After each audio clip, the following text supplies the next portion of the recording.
विचार नाही केला तर काय केलं पाहिजे? तुमच्या स्वतःला ओळखले का? तर ओळखण्याची गरज कोणते कोणते डोमेन माहिती आहे तुम्हाला? 12वी नंतर काय करू शकतो आपण? काय माहिती आहे? मला वाटतं की आपण संवादात्मक बोललं पाहिजे, कारण भाषण तर निघून जातं, भाषण निघून जातं, भाषण येतात जातात. तुम्ही किती वर्षाचे आहे? 17, 18. मी किती वर्षाचा आहे? किती? मी फक्त 21 वर्षाचा आहे. तर मी इथं कुठं मोठा वक्ता प्रवक्ता असं वगैरे काही नाही. तुमचा मोठा भाऊ, तुमचा मित्र, तुमचा दादा म्हणून आलो. चालेल. आपण बोललं पाहिजे की आणि कसं केलं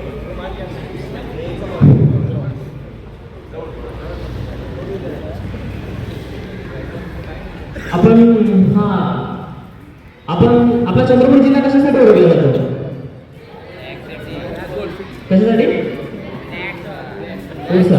कोळशातून काय तयार होतं? दिल्लीचा आता सर्वात मोठा प्रॉब्लेम काय आहे?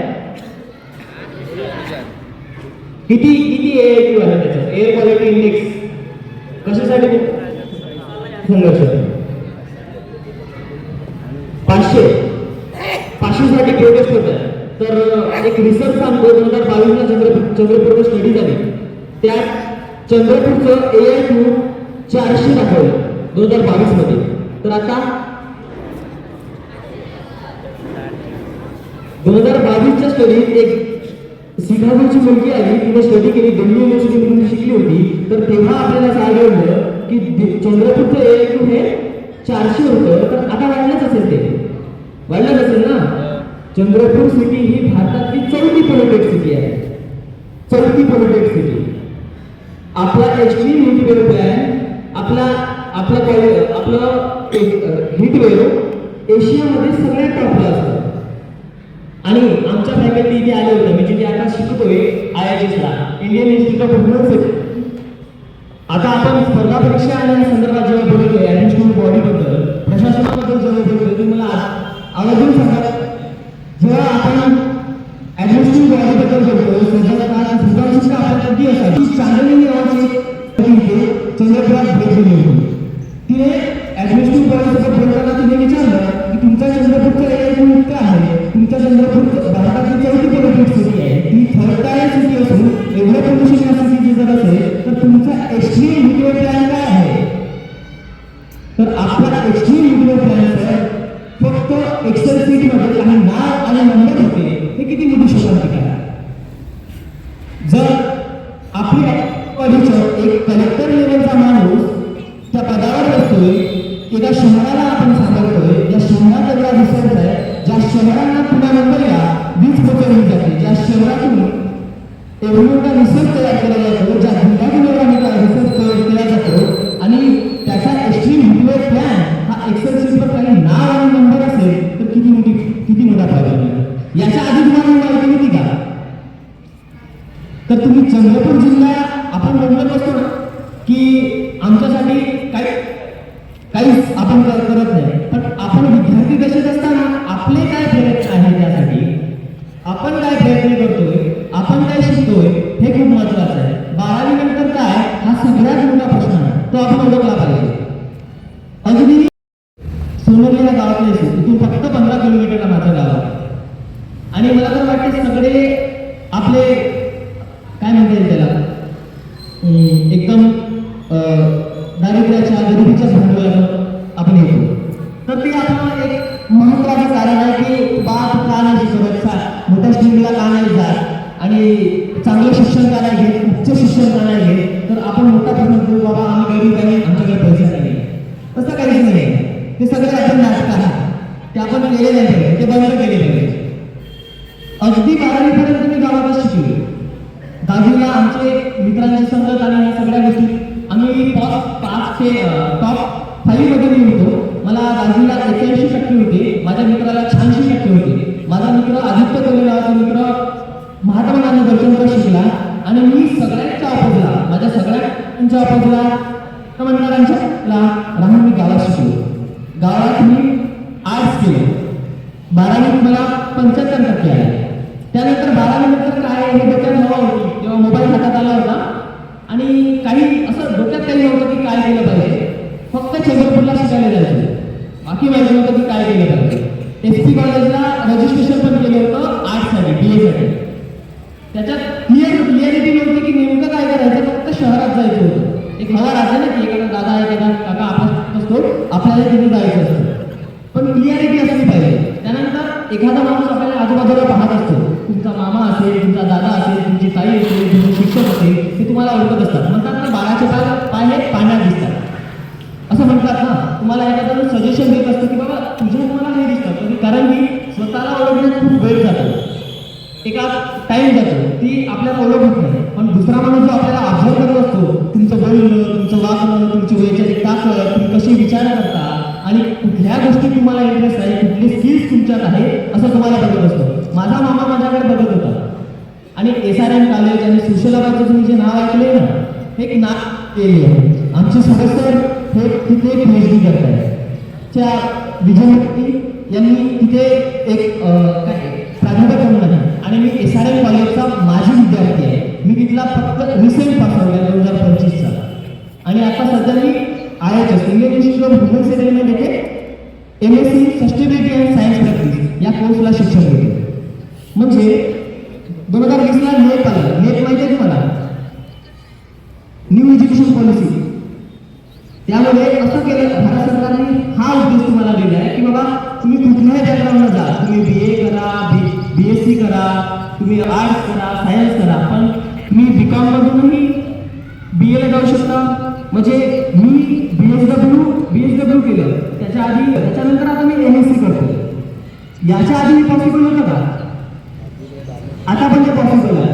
हे तुमच्या गट कसं पाहिजे, तुम्ही तिथे जाण्यासाठी नेमकेपणा तुमच्यात असला पाहिजे की आपण काय केलं पाहिजे, कसं केलं पाहिजे. मला वाटतं की आपल्याकडे आहे फक्त माहितीचा अभाव आहे. आपल्या परत क्वालिटी आहेत, आपण कुठं पण जाऊ शकतो.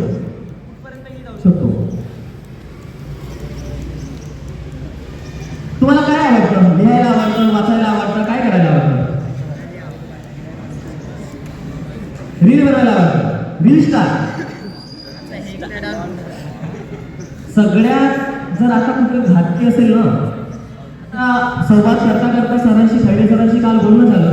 खैरे सर म्हणत होते की मुलांना मोटिवेशन पर मार्गदर्शन झालं पाहिजे. मला वाटतं की मोटिवेशन ही खूप क्षुल्लक गोष्ट आहे, ती खूप छोट्या काळापर्यंत आपल्यासोबत असते. जोपर्यंत तुमच्या डिसिप्लिन नावाची गोष्ट येणार नाही ना, डिसिप्लिन ही खूप चिरकाल चालते. लॉंग टर्म जर प्लॅन तुमच्यासोबत असेल तर लॉंग टर्म तुम्ही जाल. मोटिवेशन एक रीलचं जर अल्गोरिदम तसं सेट आहे, तुम्हाला रात्री चार्ज करता सकाळी डिस्चार्ज होतो. मग आपण ठरवलं पाहिजे आपण कशात गेलं पाहिजे. तुम्ही देवाजी चोपा हे नाव ऐकलंय? देवाजी चोपा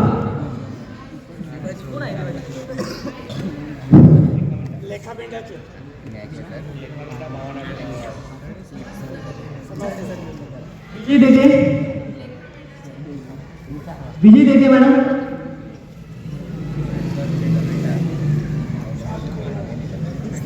लेखापेटा कशासाठी प्रसिद्ध आहे?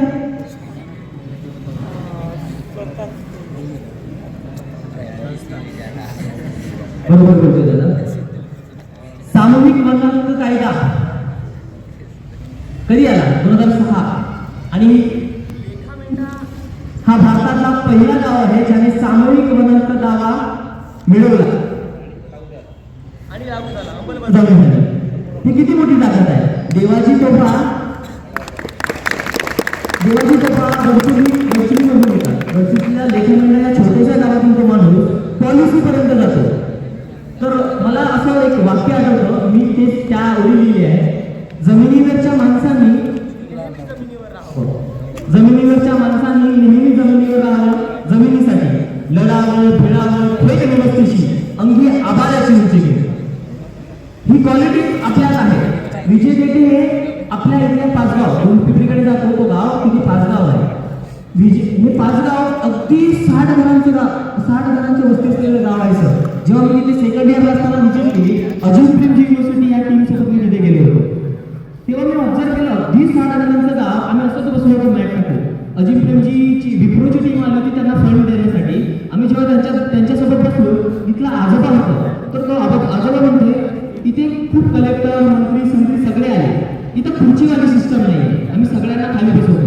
समानतेची, समतेची जी भावना मी तिथून शिकलो, ती क्वालिटी ऑफ लिडरशिप जी शिकलो, ती आजपर्यंत माझ्यात रुजली. म्हणजे 60 जणांचं गाव, अगदी करोडोंच्या घरात त्यांचं वार्षिक उत्पादन आहे. करोडोंच्या घरात बांबूपासून त्यांनी वस्तू बनवतात, स्वतः बांबू तोडतात आणि विकतात. 1200 एकर जंगल त्या गावाने आपल्या स्वतःच्या नावाने केले, सामूहिक वन हक्क दाव्यातून. म्हणजे एवढ्या क्वालिटीची माणसं आपल्या आजूबाजूला आहेत. ते माणसं आपण शोधली पाहिजे. ते माणसं येतात वाचण्यातून, ते माणसं येतात अशाच कार्यक्रमातून, ते माणसं येतात एकमेकांना भेटून, तुमच्या रिसोर्समधून.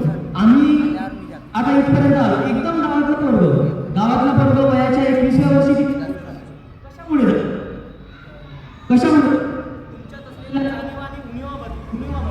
तुमच्यात असलेल्या विचारातून, तुमच्या पूर्ण नातेसंबंध जपण्यातून, याच्यातूनच जातं. काही मोठं काहीतरी करावं लागणार, काहीच करावं लागणार नाही.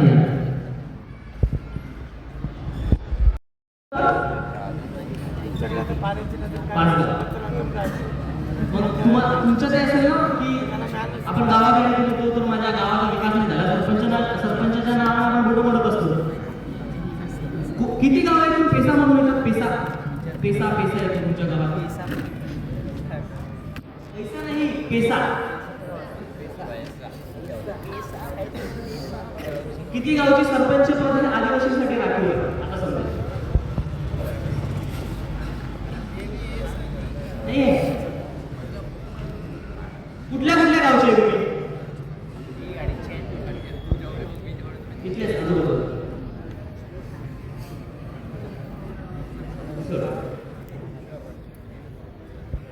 तर आपल्या भागात काय आहे? CSR फंड्स माहिती आहे तुम्हाला?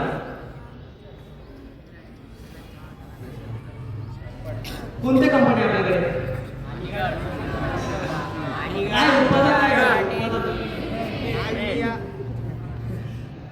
आपल्या चंद्रपूर जिल्ह्याचा एकंदर एक पेपर सांगतो. 67% पाणी हे केमिकल प्रदूषित आहे. किती टक्के? तेच पाणी आपण पितो. तर एकीकडे आता मी सस्टेनेबिलिटी शिकतो. सस्टेनेबिलिटी म्हणजे शाश्वतता.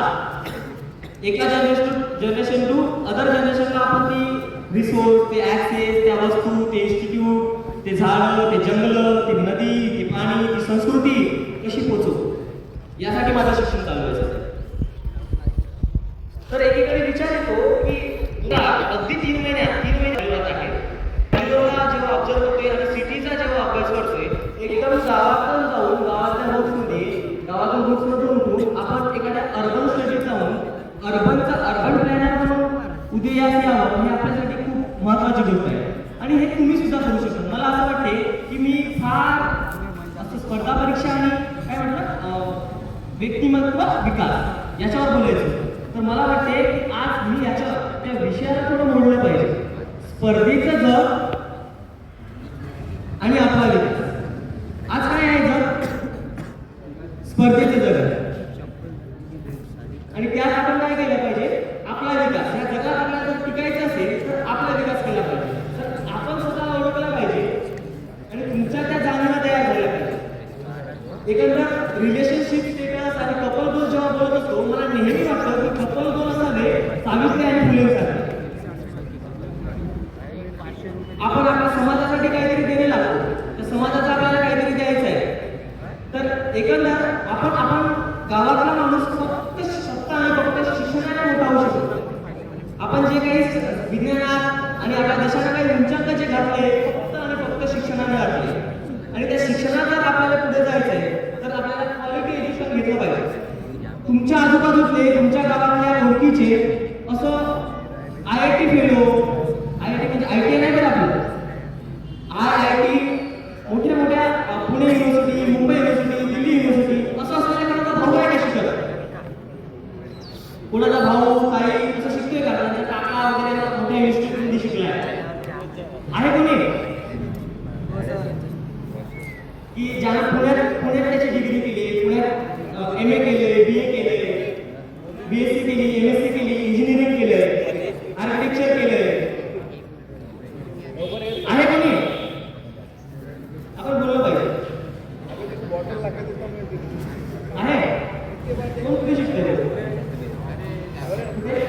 दिल्ली.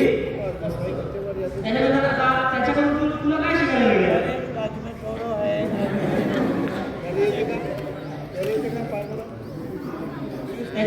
त्याच्यासोबत बोलणं होतं ना. म्हणजे चांगली गोष्ट आहे. इथं हसण्यासारखं काय आहे? इथंच तर आपलं वाया जातं सगळे. तर ह्या गोष्टीचा ऍक्सेस आपल्याला मिळाला पाहिजे की नाही मिळाला पाहिजे? फर्ग्युसन कॉलेज पुण्याचं कोणाला माहिती आहे? सावित्री ज्योती कॉलेज पुण्याचं माहिती आहे तुम्हाला? पुणे विद्यापीठ, गोखले कॉलेज ऑफ इकॉनॉमिक्स माहिती आहे तुम्हाला? इथं साधा आपण जर BA केलं, फर्ग्युसन मध्ये जर BA केलं, त्याच्यानंतर जर गोखलेमध्ये जर आपण इकॉनॉमिक्स मध्ये जर MA केलं, इकॉनॉमिक्स मध्ये MA केलं जातं. हा विषय असतो आणि इथून तुम्ही सहज 5-6 लाखाचा 10 लाखाचा पॅकेज तुम्हाला मिळतो. आपल्या युनिव्हर्सिटीची मी बुराई करणार नाही, मी पण इथूनच शिकलो, पण आपल्याला क्वालिटी एज्युकेशन मिळायला पाहिजे. आपण क्वालिटी तयार केलं झालं पाहिजे. आपली गोंडवाना युनिव्हर्सिटी देशाच्या टॉप 200 मध्ये येत नाही, महाराष्ट्राच्या टॉप 200 मध्ये येत नाही, पण आपले मुलं टॉप युनिव्हर्सिटीमध्ये कसे गेले पाहिजे, गोंडवाना युनिव्हर्सिटीचे रिप्रेझेंटेटिव्ह म्हणून तुम्ही कसे पुढे गेले पाहिजे, हे खूप महत्त्वाचं आहे. तर या गोष्टीचा तुम्ही शोध घेतला पाहिजे. हा कुठून माहिती आहे तुम्हाला? सगळ्यांकडे मोबाईल असेल ना का? सगळ्यांकडे मोबाईल आहे आणि तुमच्याकडे नसेल तर घरी आहे. कधी शोधले तुम्ही या सगळ्या गोष्टी? 12वी नंतर काय आणि किती मार्ग आपल्यासाठी खुले आहे?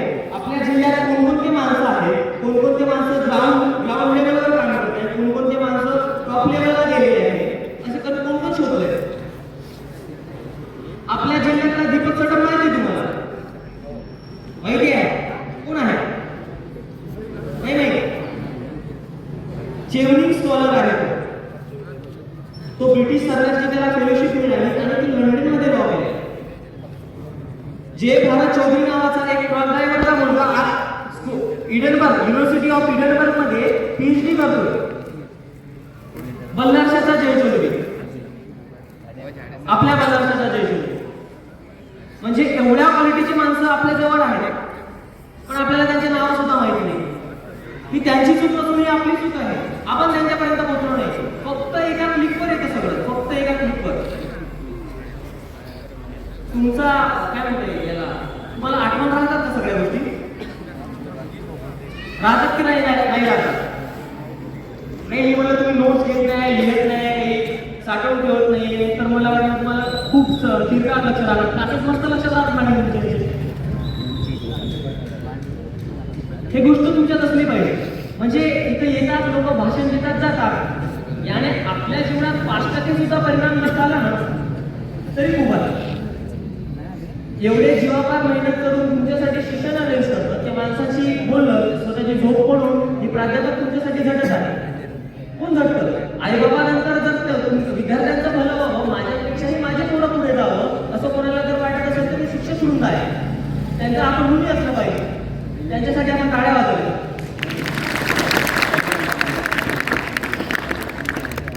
नाहीतर कोणाला नाही वाटत की शेजारी असो, तुमचा पालक असो, तुमचा नातेवाईक असो, कोणाला नाही वाटत की माझ्यापेक्षा आमच्यापेक्षाही पुढे गेले पाहिजे.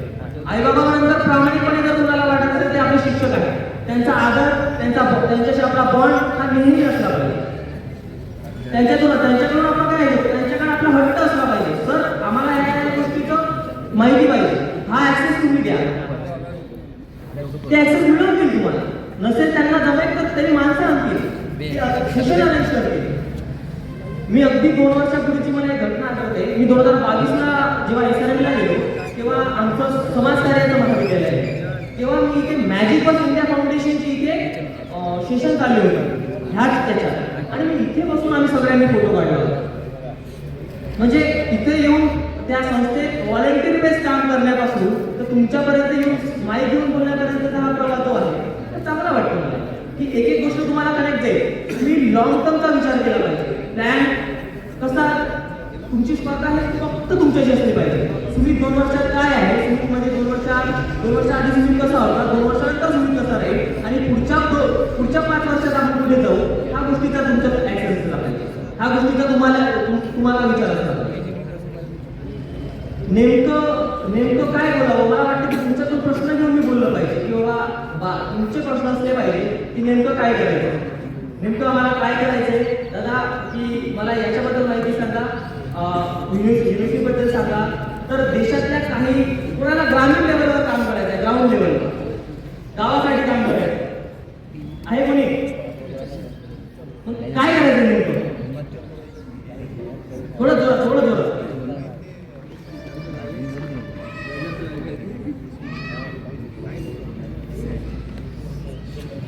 बोलले पाहिजे. असं आपल्या गावाकडे म्हणताना जे बोलतो माणूस त्याचा पिढीला वांगत सुद्धा खप्पा म्हणतात ना, ते आपल्याला आपलं वांग खपवावं लागेल, ते बोलूनच खपवावं लागेल. आपल्या माणसाला काहीच नाही, आपण झालं फक्त पैसा घेऊन जन्म झालेला नाही, तर आपल्याला जो मिळवायचा आहे तुमच्या कलांनी, गुणांनी, तुमच्या बोलण्याने, चालण्याने, विचाराने. कोणते पुस्तक वाचले, किती पुस्तक वाचले तुम्ही आजपर्यंत अभ्यासक्रमाचे सोडून? कोणी हात वर करून सांगू शकतात की बाबा मी हे पुस्तक वाचले?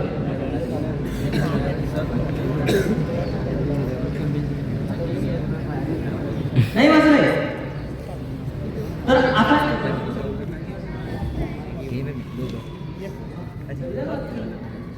जोरदार टाळ्या.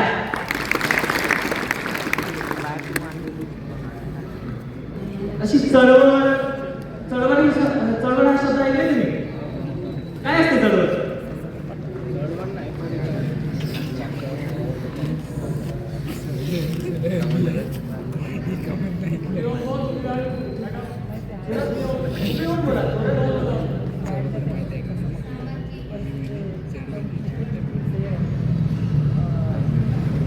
आंदोलन कशासाठी केलं जातं?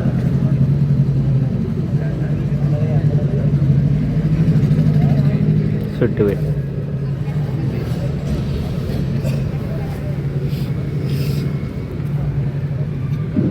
तर इथून तुम्हाला काय घेऊन जाऊ शकत नाही, म्हणजे सोबत घरी काय असू शकत नाही. तर काय घेऊन जाणार बॅग? देवाजी तोफांचं एक वाक्य आहे, आम्ही आत्ताच एक शिबिर झालं, त्या शिबिरात ऐकलं. तर तो 4थी नापास माणूस म्हणतो, विलेज, कॉलेज आणि नॉलेज. किती महत्वाचं स्टेटमेंट आहे. तुम्ही गावातून या, कॉलेजमध्ये येऊन नॉलेज घ्या आणि नॉलेज घेऊन परत विलेजमध्ये जा. 4थी नापास माणूस धोरण तयार करतो. भारत सरकारला त्याच्यामध्ये धोरण तयार करावे लागेल. मोहनबाईंच्या लिडरशिपमध्ये तो वाढला, तो माणूस इतक्या ताकदीचा तयार झाला आणि त्या माणूस आपल्या सोबत आपल्या अस्तित्वात आहे. त्या माणसाची आपल्याला जाणीव आहे, आपल्याला किंमत आहे. आपण ती किंमत केली पाहिजे. मला वाटतं की आपण पुस्तकं वाचली पाहिजे, कारण हे एक चांगलं वाक्य आहे. पुस्तकं वाचल्याने मस्तक सुधारतं आणि सुधारलेल्या मस्तकावर पुढे नतमस्तक होत नाही. आपला जो सो कॉल्ड ॲटिट्यूड आहे ना, की बाबा आम्ही कोणाकडे झुकत नाही, ते तुमच्या विचाराने, तुमच्या ज्ञानाने तुम्ही नाही झुकले पाहिजे कोणाकडे. तुम्हाला कुठेही जायचं असेल, आता आपल्याला रीलचं मोटिवेशन येतं. रीलमधून तुम्हाला मोटिवेशन येतं की हा कोण नोकरी करायला, नोकरी नाही करायला, धंदा करा करायचा.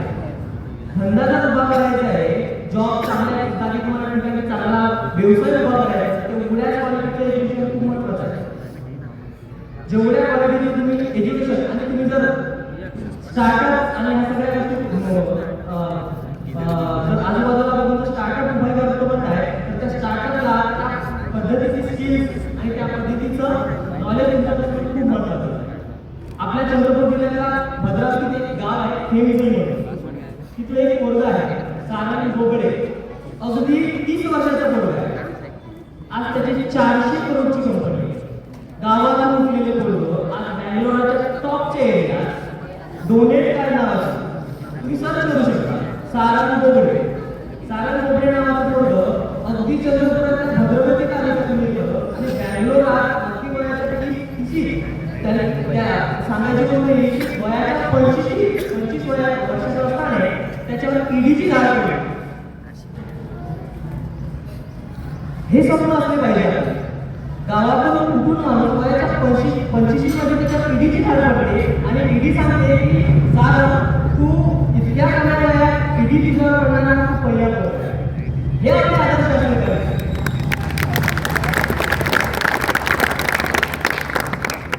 या आदर्शाला आपण समोर गेलं पाहिजे.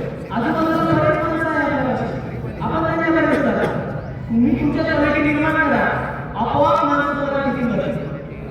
अगदी एका वर्षाअगोदर माझ्या आयुष्याच्या टर्निंग पॉईंटमध्ये की सोळा ऑक्टोबर 2024 काय आहे 16 ऑक्टोबर काय आहे? महापरिनिर्वाण धम्मचक्र परिवर्तन असतो ना, काय असतं तिथे? त्या दिवशी मी 5 पुस्तकं घेतली. आम्ही ज्यांना मेंटॉर म्हणतो, आमच्या सगळ्यांचे मेंटॉर आहेत, जेवढे आम्ही त्या मेंटॉरला आम्ही भेटले. अविनाश मेंटॉर नाव ऐकले, त्यांनी मला 5 पुस्तकं सजेस्ट केली. बोलणाऱ्याचे पोर, उपरा, बल्लू, विराट, 4 मी विकत घेतले. चार मला वाटतं की बोलणाऱ्याच्या पोरांनी या पुस्तकांनी मला आयुष्य की आपण ज्या बरोबरच्या गोष्टी आहे, आपण म्हणतो की आपलं दुसरं मोठं आहे किंवा आपण पाहिजे की प्रत्येकाची वेगळी स्टोरी आहे, प्रत्येकाची जोडणी वेगळी आहे. आपण एकमेकांशी बोलतच नाही त्या पद्धतीने. कधी मॅडमशी गप्पा करायला ना, मॅडम तुम्ही कशा शिक्षक आला, तुमचं बालजीवन कसं होतं, तुम्ही काय आला कशा घेतल्या, तुमचं कॉलेज जीवन कसं होतं, तुम्ही शिक्षण कसं घेतलं, सरांशी तुमच्याबद्दल सांगा. सर मी गावात माझ्या बाबाला काम करतो, माझी आई काम करते, पण सर मला किती इथे जायचं, मला तुमच्यासारखं शिक्षक पाहिजे, तर मी कसे होऊ शकतो? क्लासेस तर चालत नाही, नॉलेज तर येत नाही, पण ह्या गोष्टी खूप महत्त्वाच्या. ह्या गोष्टीची चर्चा तुमच्यात असली पाहिजे. तर ह्या 4 पुस्तकांनी आयुष्य की तुम्ही तुमच्या घरात पहिले की पण कोल्हाड्याच्या पोरांमध्ये जो लेखक आहे, तो लेखक कोल्हाडी ही जमात आहे, जात आहे, जी गावागावात जाते, जी गावागावात आपल्या जे सर्कस करतात, जी बायाचा नृत्य होतो, डान्स होतो आणि ती गावाच्या बाजूला रंग टाकून त्याचा डान्स केला जातो, ती जमात आहे. ती गावागावात जाणं आणि एक त्यांना परिवार नाही, त्याच्या आईला परिवार नाही, म्हणजे कोणी त्यांचं लग्नाची सिस्टम नाही, कोणी येणार त्यांना 4 वर्ष ठेवणार, त्यांना सोडून देणार, त्यांनी मग त्यांचं पोट गावागावात कामे करून भरण्याचं. आणि त्या जमातीला तो पहिला डॉक्टर बनतो. ते जेव्हा मी पुस्तक वाचलं तर मला वाटलं की हे जीवन जर आपल्याला यायला आलं तर आपण 4-5 वेळा सुसाईड केली, एका जन्मात 4-5 वेळा सुसाईड केली. ज्या माणसाला एवढं झालं पुस्तक सोसले आहे आणि त्या जमातीतला तो पहिला डॉक्टर झाला आहे, किती मोठी गोष्ट आहे. आपण हे वाचलं पाहिजे. आपल्याला वाटतं की बाबा आम्ही गरीब आहोत, आमच्याला पैसा नाही, आमच्याला रिसोर्स नाही, आम्हाला सांगणार नाही, आम्हाला भेटणार नाही, त्यांचे काय असते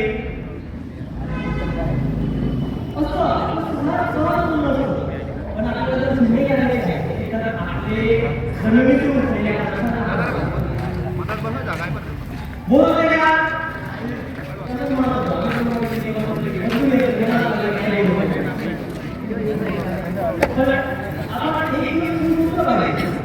जर आयुष्यभर आपल्याला सावली लोकांसाठी काम करायचं, सावली चांगलं जीवन जगायचं आहे, तर आपण आत्ता हे वय आहे, हे वय खरंच मला अक्षरशः सांगतो कमी वय. मला वाटतं 12 मिनिटं तुम्ही आवाज झाला, मला किती काही उठले तुम्ही अनुभवले, ते अनुभवले मी सांगतो. अगदी किती वर्ष झालं, 2022 पासून आता 25 आहे. हा 26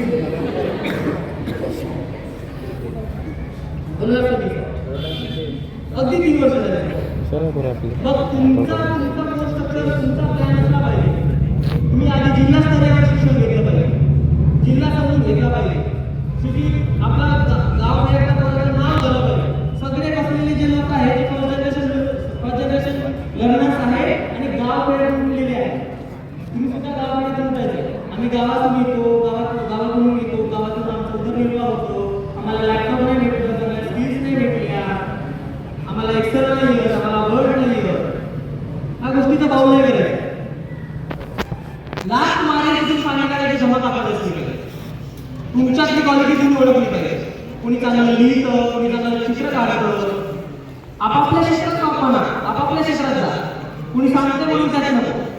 माझी एक पर्सनल क्लिअरिटी होती की बाबा एक गोष्ट लक्षात ठेवा, एक वाक्य मी नेहमी म्हणतो की जो पश्चाताप आहे ना, आयुष्यातला सगळ्यात घातक वस्तू असेल तो पश्चाताप. माझं एकदम खूप मोठं काही आहे की तुम्हाला तुम्ही एक मार्गदर्शन आणि उपदेश देऊन करेल, पण छोटे छोटे अनुभव तुम्हाला जर पश्चाताप येत असेल, पश्चाताप खूप मोठी म्हणजे घातक गोष्ट आहे. जर तुम्ही 2 वर्षाचा विचार केला की तेव्हा मी जर चांगली मेहनत केली, जर तुमच्या याच्यात तेव्हा मी केलं असं हे जर वाक्य येत असेल, तर यासाठी तुम्हीच गोष्ट आहे, तुम्हीच गोष्ट आहे. लोक येतील जातील सांगतील, प्रत्येक जण आपापलं आयुष्य करतील, तुम्ही इथून निघून जा ना. त्याच्यानंतर परत तुम्ही क्लास घेऊ शकणार आहे का? परत तोच क्लास घेऊ शकणार आहे का? परत हे शिक्षण होणार आहे का? परत मी तुम्ही बोलणार आहे का? किंवा म्हणजे दुसरे विद्यार्थी तुमची जागा दुसरी घे. आणि स्पर्धा परीक्षेचं आणि या सगळ्या गोष्टी काही झाले. आता विदर्भात उच्च शिक्षणाची क्रांती झाली. विदर्भात आवाजून बोलतो, कारण की विदर्भात मी जिथे शिकतोय ना त्यात आमच्या 4 कोर्स आहेत सध्या. MSc Science Practice, Climate Change and Practice, Urban Studies and Practice, Urban Economics and Practice. या 4 कोर्समध्ये एकूण 80 विद्यार्थ्यांपैकी 30 विद्यार्थी महाराष्ट्रातले आहेत. 30 विद्यार्थ्यांपैकी 25 विद्यार्थी विदर्भातले आहेत. आणि विदर्भात आहेच आपल्याकडे एवढा रिसोर्स आहे आपल्या विदर्भात. सगळ्या आणायला गेले मुलं तुम्ही जातो अनुसार नाही, एकटाच असतो. शिक्षणाकडे जायचं कुठल्याही क्षेत्रात त्याला धरून जाशील का तू? तुम्ही चांगले आर्किटेक्चर कलाकार असेल टॉपच्या युनिव्हर्सिटीचा, तुम्हाला त्यांना ड्रामा करायचं तर नॅशनल इन्स्टिट्यूट ऑफ ड्रामामध्ये किती युट्यूबला व्हिडिओ पडलेले आहेत, किती गोष्टी पडलेल्या आहेत. नालंदा अकॅडमी नावाचे युट्यूबचं चॅनल आहे, ज्या युट्यूब चॅनलवरून मी अभ्यास केला. आणि आज जिथे सिलेक्शन माझं झालं आहे, तर त्याच्या आधी मी 15 जागी फेल झालो. माझ्या कॉलेजचं फील्डवर्क सांभाळलं, माझ्या कॉलेजचं डेझर्टेशन सांभाळलं, माझं स्वतःचं कॉलेज सांभाळलं, माझी स्वतःचे मेंटल हेल्थ सांभाळलं. कॉलेजसोबत सगळ्या गोष्टींचा अभ्यास केला आहे. तुमचं मॅनेजमेंट आमच्या दिवशी म्हणून केलं आहे की तुम्हाला तुमचं नियोजन असं खूप महत्त्वाचं. विदाऊट नियोजन म्हणून पुढे जाऊ शकतो. हा सगळा जो कार्यक्रम होतो, ही सगळी व्यवस्था चालते अगदी नियोजनबद्दल आहे. विदाऊट नियोजनाने आयुष्य चालणार नाही. तुम्ही तुमचं डोमेन ठरवलं पाहिजे. हे मोटिवेशन जे तुमचं चाललं आहे तोपर्यंत तुमचा डिसिप्लिन नावाची गोष्ट येणार नाही. हा जो शब्द आहे डिसिप्लिन, हा डिसिप्लिन तुमच्यात आली पाहिजे. ह्या डिसिप्लिनला तुम्ही गेले पाहिजे. ही बोललं पाहिजे की थांबलं पाहिजे. तर मी आता तुमचे प्रश्न घेऊन गेलो. कसं दे ना, मी तुमचे प्रश्न घेऊन गेलो. तुम्ही प्रश्न विचारा, आपल्या प्रश्नावर बोलू.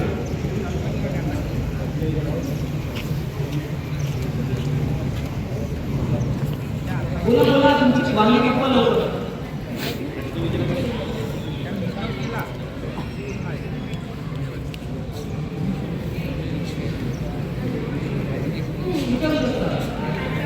तुमच्या आवड सांगा, तुमच्या आवडीच्या क्षेत्र सांगा.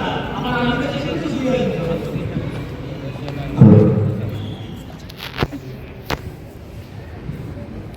नाही बोलणार तुम्ही? तुम्ही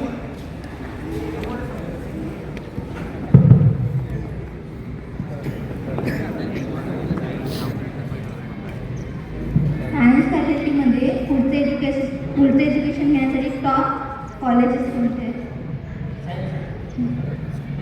सध्या स्थितीत मी जिथे MSc करतोय, IHS हे देशातील एक पहिले इन्स्टिट्यूट आहे जे इंटरडिसिप्लिनरी म्हणजे काय की तुम्ही कुठल्याही क्षेत्रातून या. सोशिओ इकॉनॉमिकल पॉलिटिकल बॅकग्राऊंड तुमचं काय आहे, तुमची जिओग्राफिकल बॅकग्राऊंड काय आहे, तुमची भौगोलिक परिस्थिती काय आहे, तुमचं सामाजिक स्थान काय आहे, तुम्ही कुठल्या भागातून येता, ते कुठंच मॅटर केलं नाही. आम्ही याच्यात शिकतोय. माझ्या क्लासमध्ये JNU जवाहरलाल नेहरू युनिव्हर्सिटी माहिती आहे तुम्हाला? DU, टी सगळ्या फॅकल्टीचे पोरं आहे आणि आम्ही इथले गोंडवाना युनिव्हर्सिटीचे पोरं आहोत. ॲडमिशन खूप सोपं असतं. त्या युनिव्हर्सिटीतला तुम्हाला फक्त SOP statement of purpose. Statement of purpose म्हणजे की तुला नेमकं काय करायचं आहे. आपण जे म्हणतोय नियोजन आणि या सगळ्या गोष्टी पुढच्या जातात की सर मला हे डोमेन आवडतं, मला डेव्हलपमेंट सेक्टरमध्ये हेल्थमध्ये काम करायचं आहे, सायन्स सेक्टरमध्ये एज्युकेशन डेव्हलपमेंट सेक्टरमध्ये जाऊन एज्युकेशनवर काम करायचं आहे, पर्टिक्युलरली एज्युकेशनवर काम करायचं आहे. तर याच्यात एज्युकेशनवर नेमकं काय काम करायचं ह्या गोष्टी म्हणजे त्याच्यावर तुमचं स्टेटमेंट ऑफ पर्पज आणि एक बेसिक पेपर असतो. त्यात तुमचं जीके तपासलं जातं, तुमचं मॅथमॅटिक्स आणि जीके मॅथमॅटिक्स आणि बस ह्याच गोष्टी असतात. आणि MCQचा पेपर असतो मॅडम. मार्क्स मॅटर नाही करत तिथे, तुमचं मॅटर करतं इंटरव्ह्यू, तुमचा लेस किती खुला आहे, भाषेच्या तयारीवर असतं. काही युनिव्हर्सिटीत आहे तर मी जिथे शिकतोय ना फक्त भाषेचा अजिबात मॅटर नाही करत. मी कुठली भाषा बोलतोय इंटरव्ह्यूमध्ये मी हिंदीमध्ये इंटरव्ह्यू करतो, कुठे मॅटर करत नाही. मी सगळ्या निवडणुकीचा आहे आपल्या भाषेचा भेट करायचा, आपली भाषा आहे त्याचा स्वाभिमान असला पाहिजे. पण आपल्याला जर लोक जर संवाद करायचा आहे तर आपण इंग्लिशवर करायचं. SOP पेपर आणि त्याच्या वेगळे 70% वेगळे इंटरव्ह्यू करतो. तुम्ही स्वतःला मांडायचं याच्यावर की तुमचं स्टेटमेंट ऑफ पर्पज आहे तुम्हाला निर्णय करायचा आहे. त्यांना सांगितलं आमच्या एकूण 30,000 संस्था रजिस्टर्ड संस्था NGO बद्दल बोलतोय. बघा सांगतोय की 30,000 संस्था रजिस्टर्ड आहे. त्या 30,000 संस्थांपैकी ग्रामीण स्तरावर म्हणजे जमिनी स्तरावर 30 संस्था काम करतात. त्या 30 संस्थांपैकी एकही संस्था ही क्लायमेट आणि क्लायमेट चेंज या विषयावर एकीकडे देशांना एकीकडे देशाचे 400 असलेले आणि आपला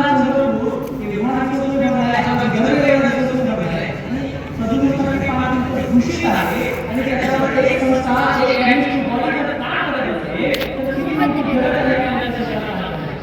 आपल्या गावामध्ये गेला आहे काय जेपी पासून त्याच्यानंतर आपल्या गावामध्ये आर्ट, त्याच्यानंतर बॅचलर ऑफ सोशल वर्क, त्याच्यानंतर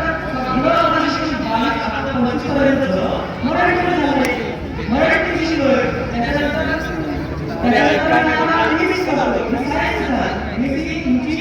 मला जर प्रोजेक्ट बनवायचे असेल तर तुम्ही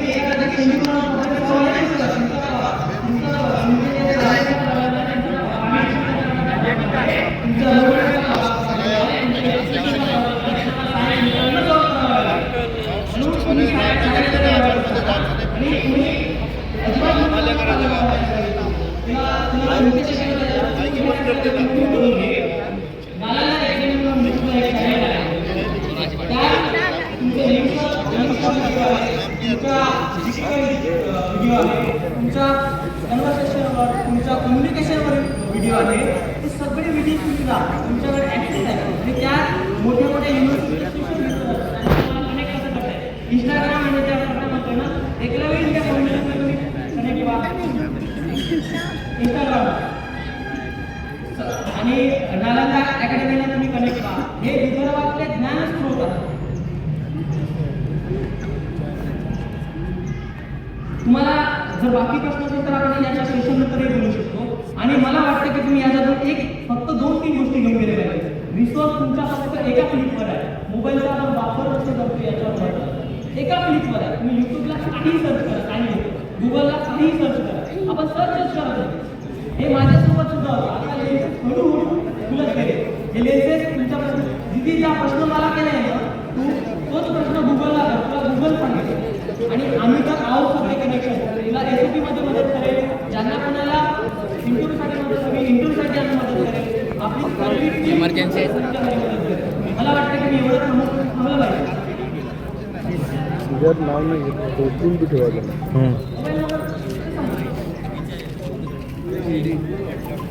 80 100 30 812 आता तुझे काम मल्लिकार्जुनला पुणे ना शाळेत काढायचं तुला सांगितलं का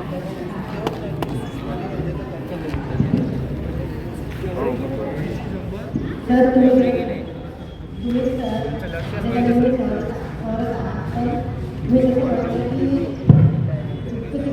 मी बाहेर गर्दी का जसा MPSC घ्यायचं आहे आणि ह्या MPSC त्याला स्पर्धा परीक्षा करायचा आहे तर त्याने कसं मार्गदर्शन द्या की शाळेत न जाता कारण तुला ती फॅमिली बॅकग्राऊंड अशी नसते की तो प्रत्येक वेळी आपल्या बाहेर राहू देते मुलाचे अशा नवरी गेली तुला आपला स्टडी करू शकते स्टडी करू शकते ते कसं घ्यायला आपल्या गावाकडून तो आपला अभ्यास करू शकते आणि स्पर्धा परीक्षा करू शकते तो आपला सोबत मानू शकते धन्यवाद बरोबर तर स्पर्धा परीक्षा तर या क्षेत्रात तर मी म्हणलो नाही पण आमच्याकडे अशी काही माणसं आहेत ज्यांचं मला आवर्जून नाव घेऊ शकतो एक आपल्या चंद्रपूरचे PSI आहे रोशन कृपाचे म्हणून अगदी गावाकडे उठलेला माणूस आहे एक आपले जिल्हा समाज कल्याण अधिकारी आहे धनंजय सावळे साहेब अगदी गावात उठलेला माणूस आहे भद्रावती तालुक्यात येतो सावळे साहेब जिल्हा समाज कल्याण अधिकारी आहे तर ह्या माणसाला आपल्याला भेटता येईल काय माहिती आहे का आपण जो प्रश्न करतो तो अगदी योग्य प्रश्न केलाय पण फक्त योग्य माणसाला तो प्रश्न केलाय कारण की माझं डोकं उच्च शिक्षणाकडे आहे तर तुला MPSC करायचं MPSC करत जायचं तर एखाद्या अधिकाऱ्याला आपण भेटतोय तर त्या अधिकाऱ्यासोबत आपण चर्चा कशी घडवणार नाही मी हे दोन नाव जे सांगितले आहेत कधी जिल्हा लेवलला जा त्या माणसाचा आपल्याला वेळ कसा घेता येईल सहज बोलतात तुमच्याशी माणसं तुम्ही फक्त इच्छाशक्ती तुमच्यात प्रबळ असली पाहिजे आम्ही ह्या इच्छाशक्तीला चालू आहे माणसं जे मिळवले आहे आज गावात युनिव्हर्सिटी अशी कुठलीच युनिव्हर्सिटी नाही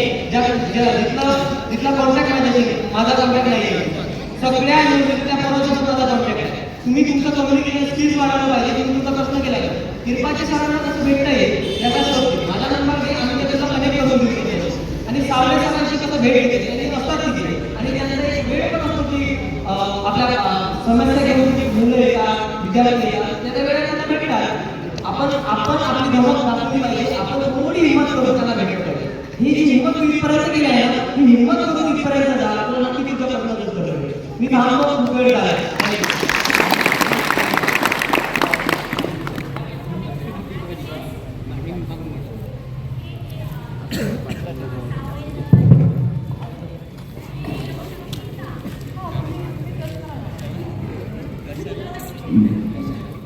धन्यवाद या ठिकाणी अत्यंत